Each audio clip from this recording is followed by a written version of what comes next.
Got me all uncomfortable. But it's going to be good tonight. It feels good to be in the house of the Lord. It really does. Amen.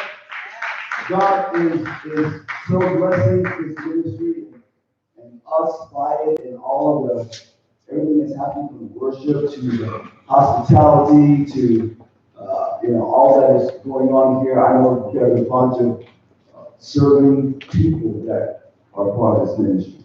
And it's not by accident that God is doing some people probably dynamic with it. So we're going to get right to the preaching of the word. Yes, amen, amen, amen. Turn your Bibles to 2 Chronicles chapter 20. And they make sure you stay hydrated right here too. This is my third bottle of water. So I'm taking them all. So the last couple of nights I told you, when I first started, that we were was to preach on liberty. Last night, God just kind of took over things last night, to be honest with you. I was so enthroned in the presence of God and what He was doing. To me, it was something very unique in service spiritually last night. Even for me particularly. You guys probably for me, I was hiding over there behind me, having my own little worship service going on. Presence of God. It was just a really good time, and I'm believing that God's going to continue to do what only He can do. Our message tonight is entitled "The God Who Is Witness." The God who witnesses. God is completely involved in the affairs of earth. He is completely involved in the affairs of man, yours and mine. He knows the intricate, just down to the nitty-gritty of who we are, what we do, how long we've been doing it, why we do it, and all those things. And so tonight, I want to bring about, hopefully, pulling back the curtain a little bit so we can see God looking at us and understand why it's important for us to know that He is witnessing everything that is going on. The beauty of living in this age that we're living in is the benefit of modern technology. I mean, just think about it. I think the pastors will share, Pastor A will share Thursday night, or the last night could have been, that the first rocket ship that went to the moon, the computer in that rocket ship could fill this room. It could fill this room. That we have that technology now in our phones. And we walk around with the ability to launch a spaceship, and we call it a phone. Pretty interesting. But the very scary thing about the world we live in today is modern technology. Because of where it's going and where it's going to ultimately lead to. And I'm not going to preach an end-time message tonight, but you need to understand that God is witnessing where we are headed in the world. God is not taken by surprise where the world is going to end up. And this is why He has put in His word a comfort for us to know that He will not allow man to totally mess it up. Some of the greatest advances in medical technology, in medicine as we know it, consider with me, have happened in the last 50 years. Now, if you are 12, you said, big deal. But if you are 30, going on 40, you are praising God. Because some of the things that people died from 30, 40 years ago, they're not dying from now because of medicine. And that's really incredible. We have advanced more in the space infiltration and exploration in the last 30 years than we have since April 1961, when we first launched. We have robots on Mars, take example, and on other planets, take example, finding wells, taking pictures, exploring, and find out where can we actually, is there an alternative place other than Earth? As if man thinks he's really going to be in charge of that. But it's happening. My point to all of this is that things here on Earth are escalating to an intervention. You get this. Everything that we are seeing and all the advancement is truly escalating to an intervention. And that intervention is not going to come from man, but from God.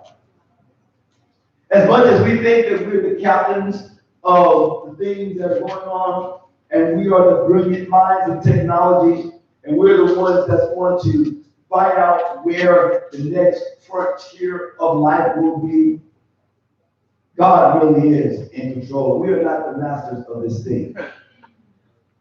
We're not the captain of this ship. God has been and is keeping watch over all of his creation. And we have been witnesses of all these things that are happening. And we will be witness to the end of things that will come as the end. The point simply is this. The affairs of men are weighed on a holy scale in heaven, not down here. And if we understand this, and once we believe this, truly, and know that this is God's world, and we just live in it, then we will understand as Christians the stewardship and why it's so important that we are accountable as believers on this earth. Which brings me to my opening passage, 2 Chronicles chapter 20, verse 6. It says, and he said, O Lord, the God of our fathers, are you not the God in the heavens? And are you not ruler over all the kingdoms of the nations? Power and might are in your hand, so that no one can stand against you. Now, we need to understand where this passage is coming from. A king is praying this prayer. A king is deciphering this message. His name is King Jehoshaphat. He is praying this prayer because of where Israel has found themselves. He is reminding God of the prayer that King Solomon prayed over 100 years prior. When he dedicated the temple that he built to God. You can read about this prayer, you can read about this experience in 1 Kings chapter 8, verses 22 through 61. When Solomon has built the temple, he has not dedicated the temple to the Lord. Solomon believed that God would be a faithful witness in all of the affairs of Israel. And when you go back and read 1 Kings chapter 8, verse 22 through 61, you can tell by the prayer that Solomon is praying that Solomon truly believed that as he speaks the words over this temple and God's people, that he is invoking God in the sense that God, you and you alone are going to be witness. We don't want man to be the one that witnessed anything that's going to determine the outcome of our lives. We trust that if you are the witness, that you are faithful and that you are just. Now, Jehoshaphat, 100 years later, is basically saying, Lord, I know you're watching. You may not feel like it, but I know you're watching. Is it not true that heaven has the last word? Not my fears, not what's happening on the earth, does not matter who's president. And that was a good place to say amen. You kind of waited, but it doesn't matter what's going on around the world in other places. It doesn't matter what China's doing. It doesn't matter what Iran, Iraq, even Israel are doing. God, you have the last word. My circumstances don't have the last word, God, but you, Father, have the last word. In Revelation 22, in the book of Revelation 22, beginning in verse 7, it says, look, which should get your attention. He says, I am coming soon! Exclamation mark. Blessed are those who obey the words of prophecy written in this book. I, John, am the one who heard and saw all these things.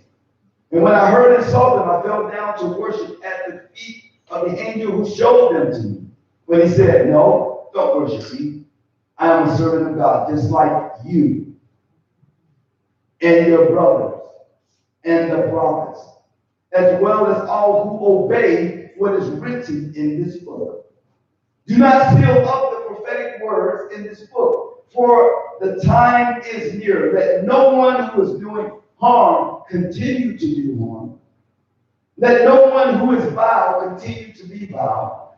Let no one who is righteous continue to live. Let the one who is righteous continue to live righteously. Let the one who is holy continue to be holy.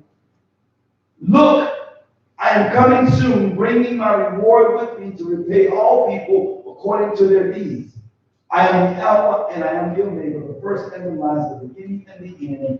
Blessed are those who wash their robes. They will be permitted to enter through the gates of the city and eat the fruit from the tree of life. Outside the city,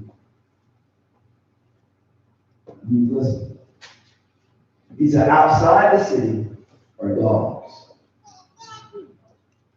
sorcerers, sexual immoral, and murderers, idol worshippers, and all who love to live a lie. Verse 16, I, Jesus, have sent my angel to give you this message for the churches. I am both the source of David and the heir of his throne. I am the morning star, the Spirit, and the bride says, come. Let anyone who hears this say, come. Let anyone who is thirsty, come. Let anyone who desires to drink freely from the water of life, come. So what am I trying to communicate here? What does it really mean that God is a witness? Why should we be concerned or excited about the prospect that God himself is a witness in all things? I think we forget that sometimes. I honestly do. When I was a kid, my grandmother was like, baby, God watching. And I was like, oh, you know, as a kid, you're like, God's watching me. Number one, it's like, he has time to watch me. Isn't he God over all the world? Why is he paying attention to me? Particularly when I don't want him to. You know what I mean? She knows that God's watching. And I never, ever forgot that. You know what it means? It means that God is a spectator watching and observing in all things. To be a spectator is to be someone that's on site examining what has been said, what has been done. Why is he a witness? My first point this evening is he is a witness to accommodate. You hear this? He witnesses to accommodate. To accommodate means to supply or to provide. To oblige or to do favor for. To adjust or to become adjusted. To bring into harmony, to reconcile. So this is why God is a witness. God says, listen, if I am not watching, if I'm not paying attention, then I don't know where to make accommodations so you would know that I am watching.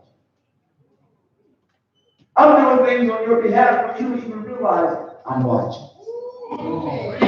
I'm setting things up for you because I know this is the way that you need to progress, to advance and be blessed. This is the thing that's going to protect you. This is the thing that's going to help you. And so this is what you're lacking. And so if I'm not watching, I never know. You will never understand that I'm giving you what you need so you can be accommodated to be successful.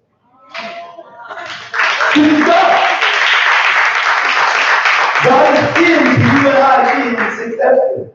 He doesn't just spectate for the sake of showing up. It's like God doesn't show up in service just to go, okay, I'm here. I'm here. Now I'm leaving. No, he shows up specifically for a reason. He spectates so he can accommodate. When he looked down on man's condition, he said, I must do something. I must accommodate this situation or it's going to get bad. You ever watch your children play? And they're about to do something dangerous? They don't even know you watching. When you have children, you know what I'm talking about. You could be in your office down the hall and you see your child doing something, and all of a sudden, this child is doing something insane, like climbing up on top of three things, trying to get to something that they want. Right? And because you are a parent and you see it happening, you could scream down the hall, like my wife does, like most people do. What are you doing?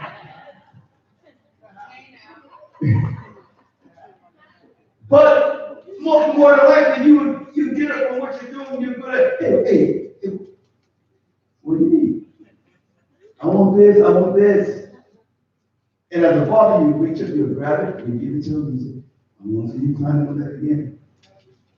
And if your mom sees that, she'll lose her mind. Right? You are accommodating.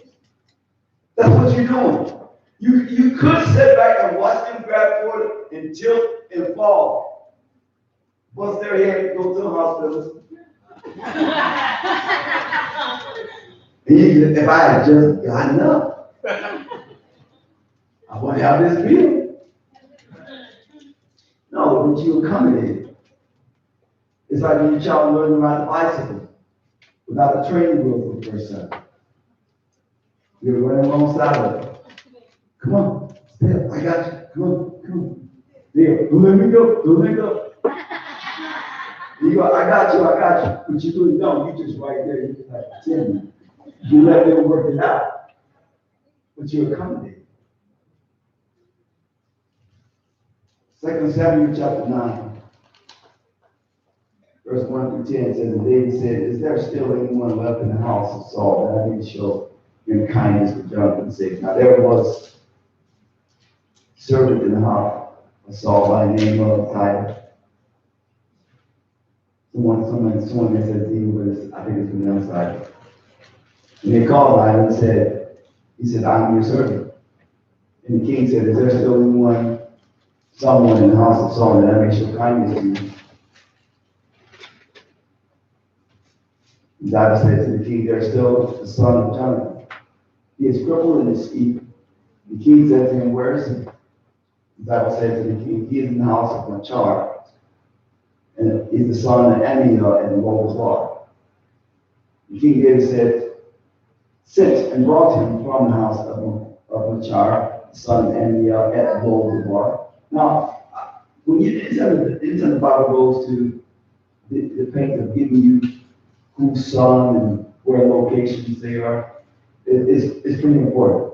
And if you do a word study or you do any kind of Bible study at all, you find out that these places have names that are associated with the things that are happening most times in people's lives.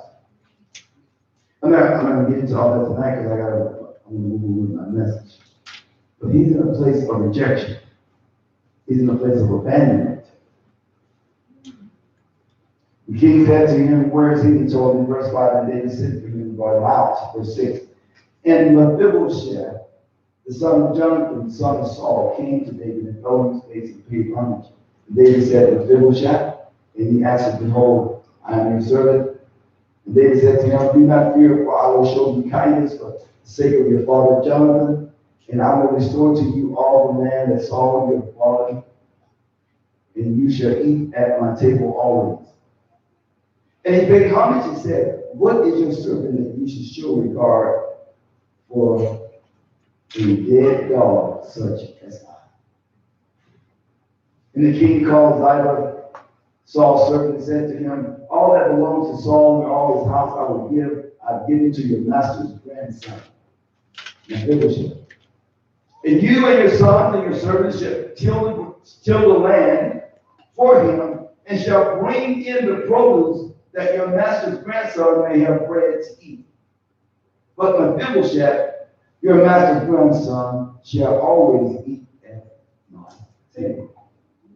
Now, when you read that passage, it sounds so, David is having a deja vu about his relationship with Jonathan, or he was thinking, maybe God quickened him. David, in this essence, is Jesus.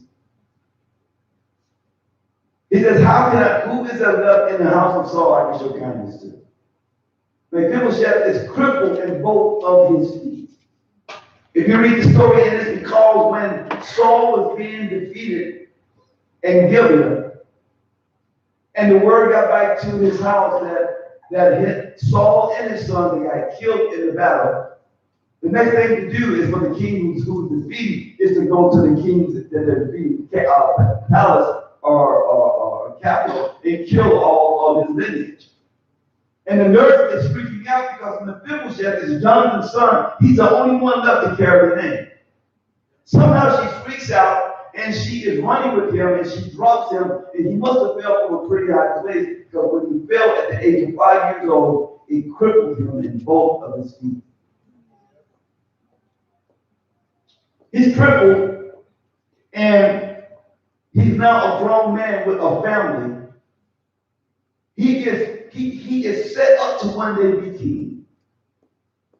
But he's in a place of low bar, which means abandonment, rejection, forgotten.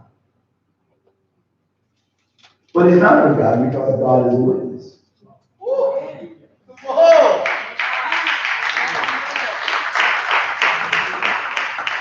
God is a witness. And so David is carrying out the will of God for Jonathan's sake.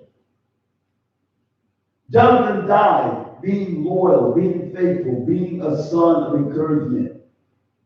But he died nevertheless an unnecessary death because his father was in rebellion. Sometimes good people are punished because other people are not where they need to be. That's a horrible thought when you think about it, but it's reality. Now, I'm going somewhere. I'm taking my time. I'm trying to build this story. I want you to understand what's going on here, because Jonathan has served David as friends, and as young men, they became friends. There's something very tangible about the relationship that's spiritual. And so David now is going through his mind and saying, who else in Saul's house can I show kindness to for Jonathan's sake? And because God is witness, he brings to mind his boy, who is now a grown man. David is a typology of Jesus in this passage. Mephibosheth thought that he was forgotten in Lodabar. Some of you are in Lodabar. But little did he know that God was a witness for him. He accommodated Mephibosheth, and he will be able to be a witness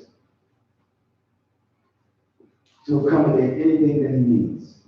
Now, the weird thing about it is, Mephibosheth is a poor man. That's why he's in Lodabar. He has no money.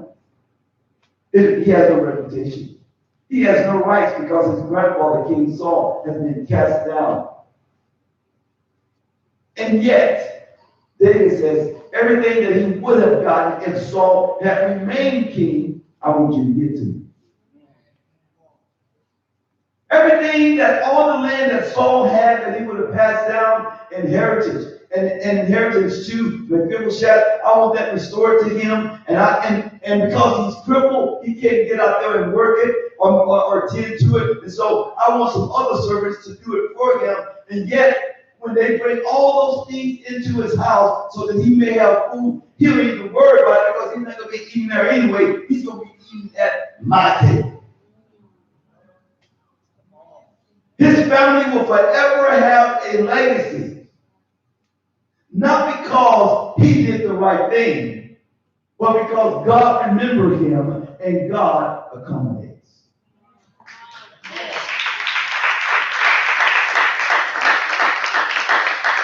So you want God to witness. A lot of people say, when you get off freaked out, we think God is watching everything you do. The only time you really get freaked out is when you do goofy stuff.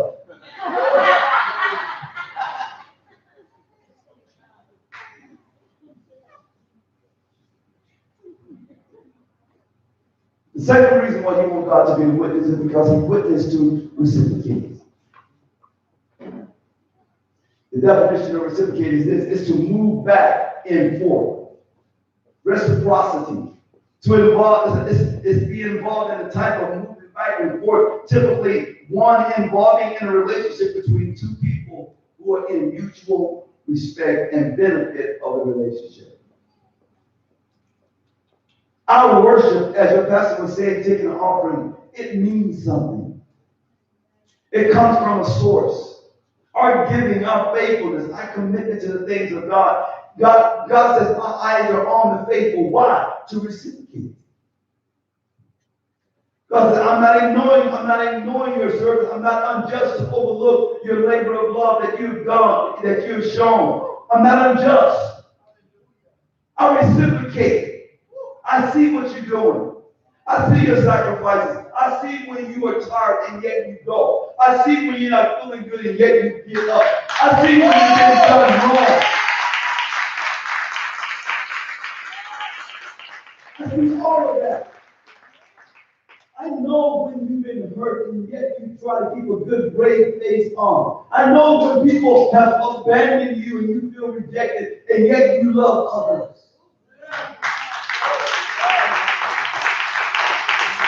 I see you. Aren't you glad he's a witness? He says, and so therefore I reciprocate. I mean, Jesus said it like this: if you do it unto these little ones, you've done it unto me. And this is what God is trying to get us to understand. This is the witness of God. It is in the earth. People who say, if God is so good, how come? If God was not so good, you wouldn't even be able to fix your mouth and say, how come?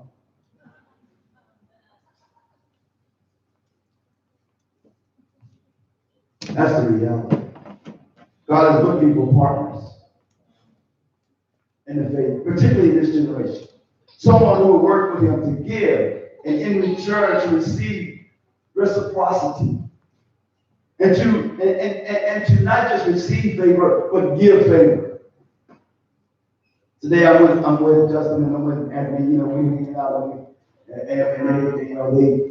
they took me to the crack shop. So they go, what? Now they know I like to dress, right? They know me. I've been around long enough around them today. We go to this place, man, and I immediately, my eyes got that big. I'm like, thank God this place is in Lancaster and not where I live.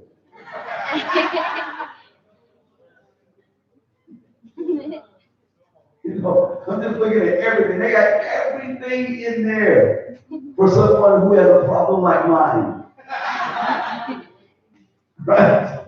So I'm like, oh, I don't know where to go. And this guy, this little troll, this salesman, he knows. He walked. It's like he is. He's a drug dealer. He saw my eyes as soon as I walked in. He knew I got him. He just started pulling stuff out, man. What about this? What about this? What about that? And so the thing is, I've done that so many times for other people. I've done that so many times for pastors. Because I like to see people blessed. I I do. On my heart, I like to see that. But I'm be honest with you, I don't look for it to come back to me. I just don't. Because I know God is the one that really reciprocates back, right? And so I'm in there today, and they're smart, man. Anthony already, made me say some things I shouldn't have said, and I agree. When I was there, he came on the mind, he can't say that. Because remember you said, I'm like, oh man, But the point of the matter is, I got blessed beyond asking. I got blessed in a way that I really felt embarrassed by the time I got back to my room. Until I got to my room. All right, everything. And I was like a little kid. I went to Africa so many times. My wife always laughs at me when I go to Africa, because I go to Africa with like 3 or 4 different suits and a thing from ties, and I come back with no suits, no ties, only the shoes I'm wearing that I'm playing with, because I leave everything there to bless somebody. I've done that so many times. I know I just got a brand new watch for my birthday. It was a really nice one. Yeah, I was so proud of it.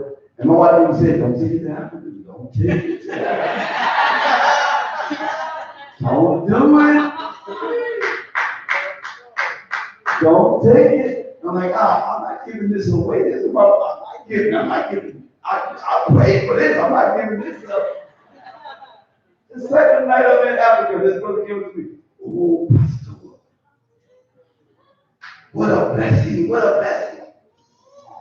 And in my heart, I'm like, ooh, that's the devil right there.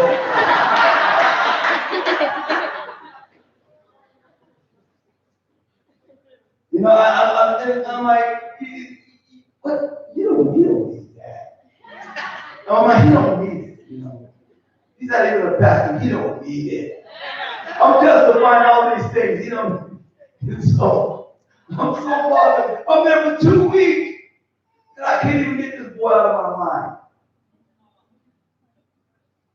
We went 3 different locations and came back on the last day. He came up, tears in his eyes. Said, thank God you came. The messages, the blessing, and this and that. And all while he was talking, the Holy Spirit said, really? Really? I got my hand behind my back on the room watch. I'm looking around to make sure my wife is not looking.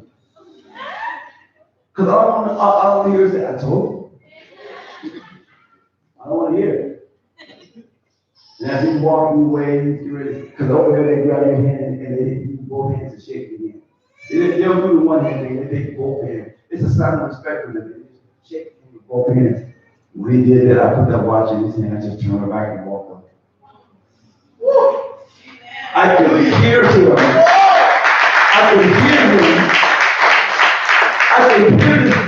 hear him howling and whooping the whole way. My wife, she said, he's excited. I go, yeah, he is.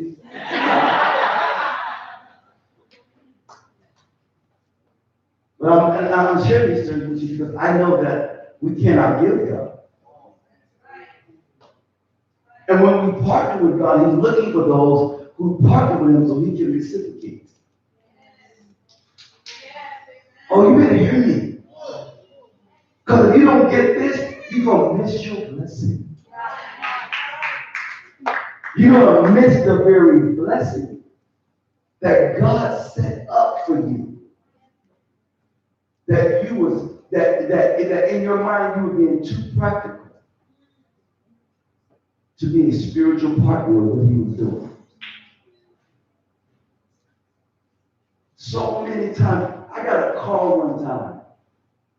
Somebody gave me a call. I'm like, what the heck? And you know, it was at a crucial time, all because there was a homeless person.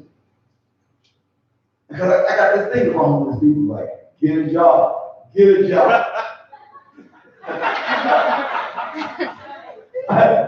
That's my whole thing. Get a job. Put down the sign, go get a job. That's how I see it. But this one time, the Holy Ghost said, how do you know get a job?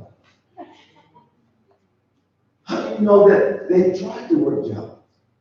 It was on Christmas time. And I'm driving by this person, and they're out with this sign, and I'm ignoring them. And so the third day, I'm driving by this person, and they're still there. And in my mind, I'm trying to be mad because I get a job, and I can't. Holy Spirit is dealing with me. I just got paid. And I cash my check, which I normally don't do. Only reason why I cash my check is I plan on taking my wife out, and I was going to be a big daddy, you know, give her.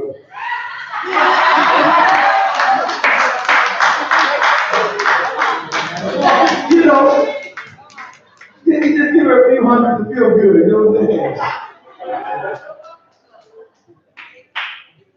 Feel good about it. And there is a Remington stop sign. There that person is. I'm like, what? And God said, this is your opportunity. And I had cash. It would have been so easy if I didn't have cash. I had cash. And this homeless person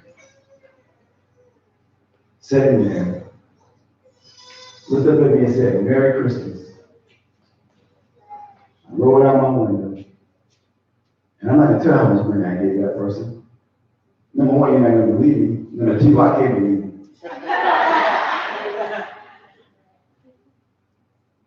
I gave them that money. And they just looked at me. And they started counting. They looked at me like, are you crazy? They thought I was crazy. And I drove home.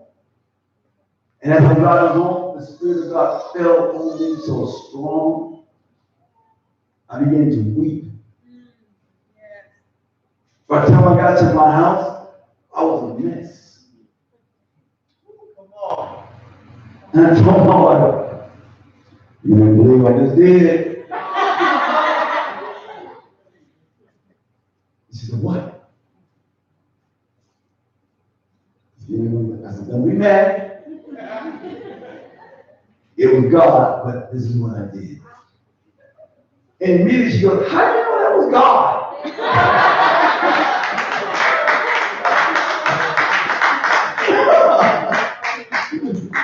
But don't make it worse. I'm already complaining. Don't do that. Don't make it worse. 3 days later, I get a card in the mail saying, come down to the dealership. I'm like, come on, the dealership. Okay. I began to investigate who is this person at the dealership? Who is this person? People are like, I don't trust that. They're trying to get me out there and make me buy a car. I ain't buying a car. Right? And so I investigated to find out who he was.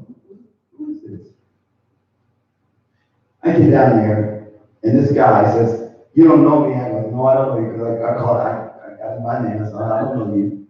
And he says, well, I came to church once. I said, really? He said, yeah, I live in Fallbrook. I was like, Fallbrook, man, at that point, I never even been to Fallbrook. And he said, yeah, he says, and he preached a message, and he says, and I'm gonna tell you, it restored my life. I said, really? And he said, and after church, I saw you get in your car with your family, and you smoked all the way downhill. Now, this is true. You know why I know it's true? Because my children, at the age they were at the time, would be sitting down in the seat where no one could see them with the car.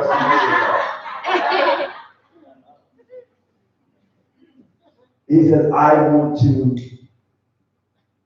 put down my name on your car for you. He said, I already set it aside. He says, and if you can't make the monthly payments, If the church can't do it, I'll do it.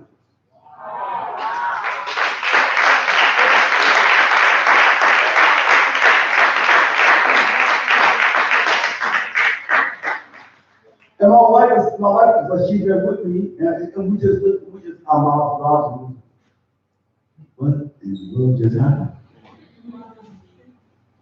What in the world just happened? But see, God knew, and don't get me wrong, I don't give to get from God.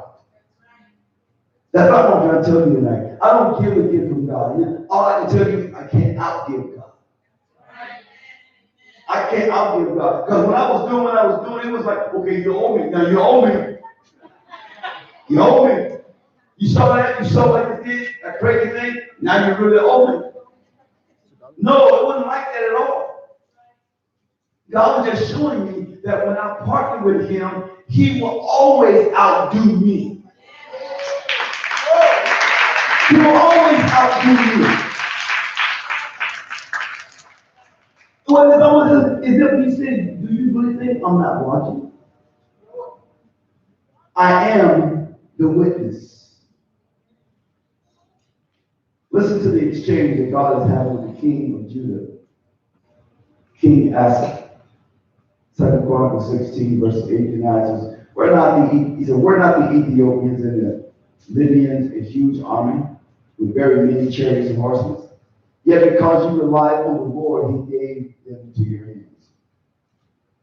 For the eyes of the Lord run to and fro throughout the whole earth to give strong support to those whose heart is blameless towards him.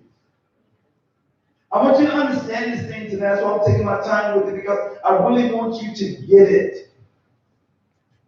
God has not called us into a walk that is so churchy and so emotionally hyped that it has no real substance to how he sees us and who he is in our life. He wants to prove you wrong all the time because he's watching everything you're doing and what you're thinking. God wants to prove you wrong. He wants to prove to you that you don't understand me. You do not understand my heart. You do not understand who I am. I don't want you in poverty. You don't understand me. I don't want you in pain. You don't understand me. Oh yeah, God doesn't want to test my faith. God got 109 ways to test your faith other than things like that. God said, you don't know me. You do not know me. God has said, I've done the work to establish this relationship. Jesus is the reason we have a relationship. The least you can do is live like it means something to you. That's the least you can do. The third thing I want to look at is he witnesses so he can compensate. To provide something good as a balance against something bad. That's what it means to compensate. When you see something twisted and bad, it just happened. God says, don't worry about it. I make up for that. Because I'm a witness. When people thought you were down and out, they didn't know the God you serve. When things got taken from you, when you lost things, and people thought, well, so what you going to do now? God said, I'm showing you. Because I'm the God that compensates. Too much of Christianity is based on, I got to go through hell so I can prove that I love Jesus and I'm not going to hell. That's not the God that we serve. God says, I want to compensate you. I saw what just happened. Yes, sometimes bad things happen to good people, but I will compensate you. I will make up for the weakness. I will make up for the lack.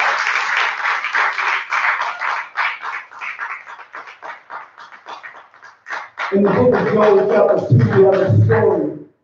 In verses 25 to 32, the story. So God says, I will restore the years that the swarming locust has eaten, the crawling locust, the consuming locust, the chewing locust, the great army which I send among you. You shall eat in plenty and be satisfied, because I will restore and praise the name of the Lord your God, who has dealt wondrously with you. And then he said, my people shall not be put to shame. The world will know that I am in the midst of Israel.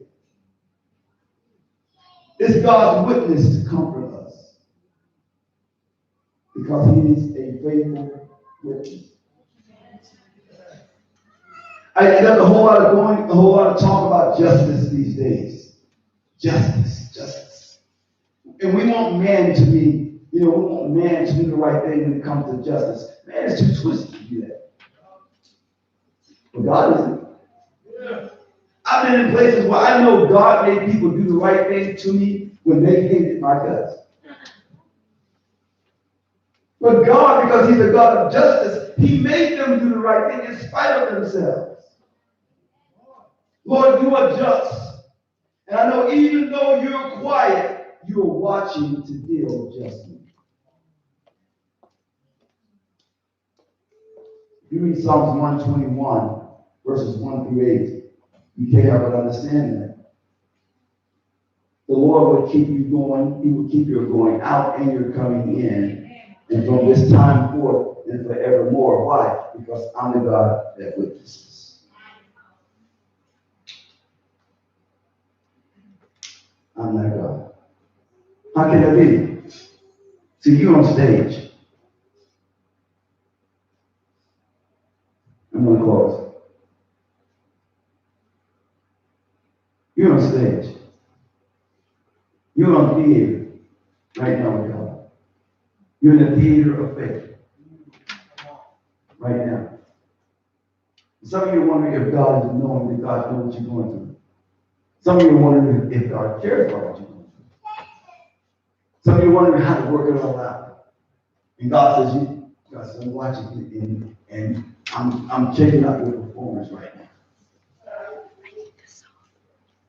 Shakespeare was ahead of his time when he was writing plays and doing theater. Shakespeare is the architect of the rotating stage. And so what he would do is that he would have different scenes on different places on this rotating stage. And so one scene was finished, and instead of the lights going down and everything, he would just rotate the stage and go to the next scene. And depending on how good the scene was, you just let the scene hang out there for a while, because it impacted people. See, some of you, God has got you on stage. And you say, God, we can change the scene anytime now. And God says, no, I want everybody to see this. I want everybody to see who your God is. I want everybody to know that you serve the true and living God. You say, well, God is real ugly right now. God is things look ugly. And the uglier it is, the more people gonna watch it. I want you on stage. Can we just change the scene right now? God says, no. Not enough people looking at it. I want your relatives looking. I want your co-workers looking. I want your classmates looking. I want the church, I want people in the church looking. I want people who don't like you looking. I want everybody looking. I want them to know that the God that you serve is in control of all the madness that's in your life. I'm the God that witnesses. So when I get ready to compensate you, and they're going to know the God that you serve. When I get ready to reciprocate you, they're going to know the God that you serve. When I get ready to change the scene, everybody's going to say, look at what God has done. Everybody. Not just church folks, no. I'm talking about everybody who knows you. People who don't even know your name People have said, that guy, that girl. They all gonna know that I'm the one who did this. So sometimes you say, well, God, when is this gonna pass? He said, when I get a large enough audience.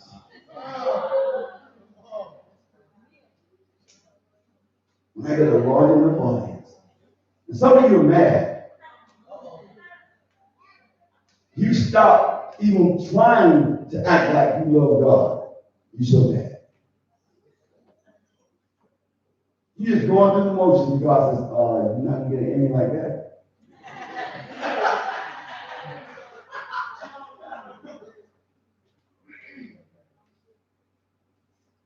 We get all embarrassed because it's an ugly scene. God says, but I'm gonna witness stuff. Do you believe it? Do you believe I'm gonna witness? I was going to say this story, but I'm not going to say it anymore. Is it okay if I just preach? I mean, I know we got food waiting and everything. Everybody ready? But I just feel the Holy Ghost is trying to wake us up a little bit.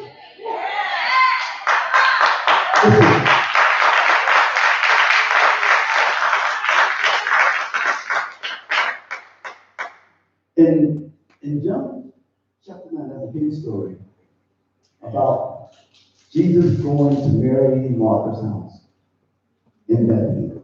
And we know Lazarus lived there. This is before Lazarus is dead, right? He's there.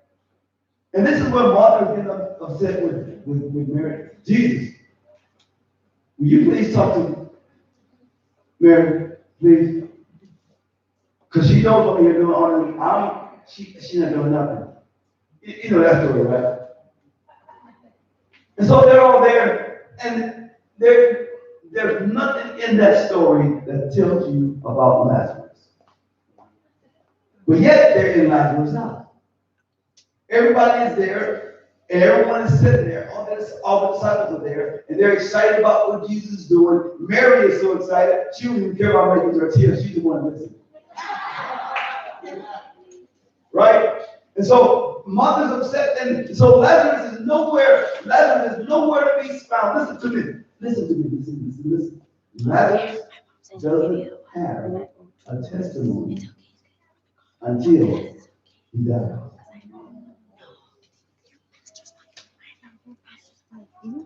Jesus go, oh, you just gonna ignore me now, Lazarus?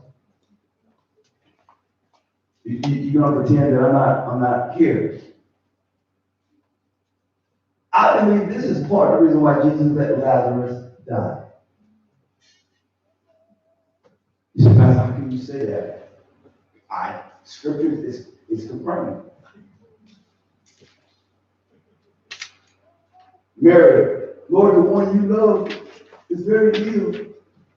Jesus, go okay. He's at the point of death. You need to come. Even the disciples are going, are we going? Should we go? He says, no.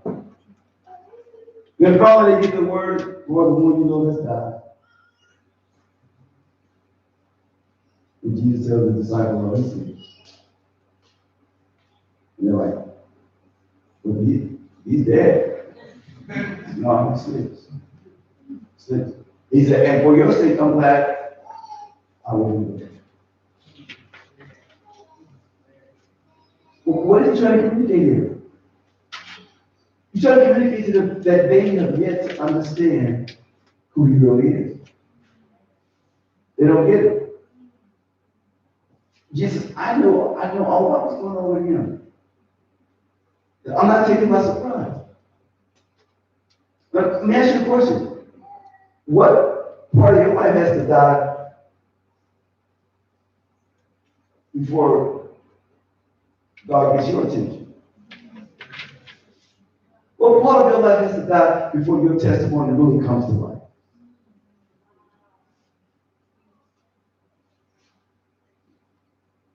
Lazarus did not have a testimony until he died. And after he died, everybody wanted to hear what he has to say, including the Pharisees, the religious people. Now, I'm sharing this with you is because I truly believe that in my heart that God is trying to shape this generation. And this generation is so familiar with Jesus. They become so familiar with him that they don't even respect him anymore.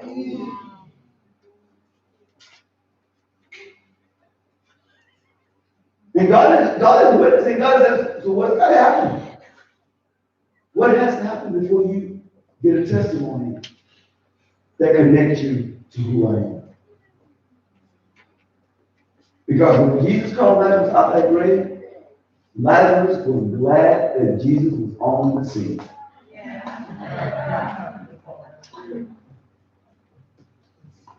Believe me, I don't know how many, I don't know if Jesus, Lazarus ever really was excited about Jesus' voice before, but on that day, like, oh, that's Jesus.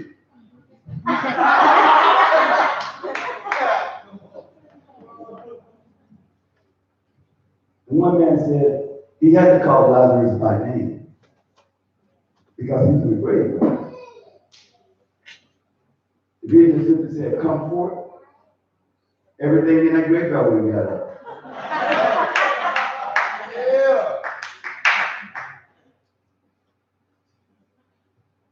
And start walking out.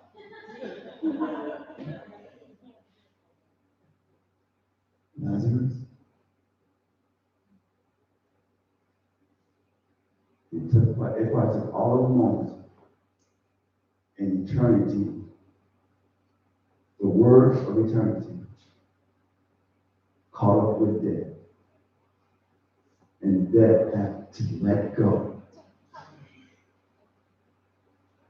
when Jesus spoke.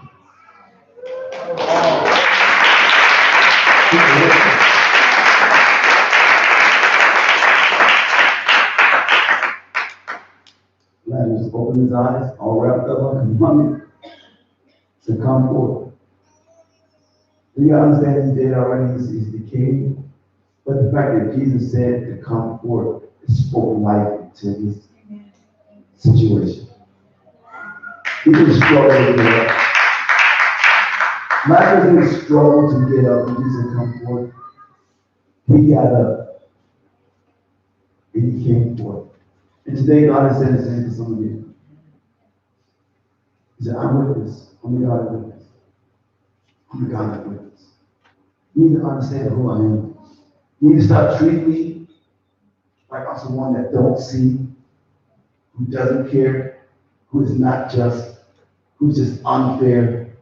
I'm just this benevolent God that sits up in outer space that looks down, that requires from you, when I'm the God that is looking to partner with you. And I see where you are. And you might be wrapped up in things that you think God can care less about. And this evening God is saying, come forth. But God, I don't know, I've been here a long time, it don't matter. When he speaks, life happens.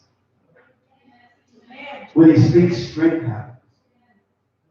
So this evening, I'm here to encourage you to let you know that the God that you serve is the Lord of Lords and the King of Kings.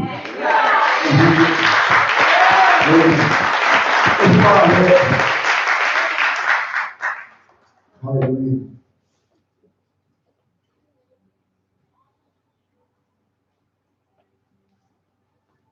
Holy Spirit is such.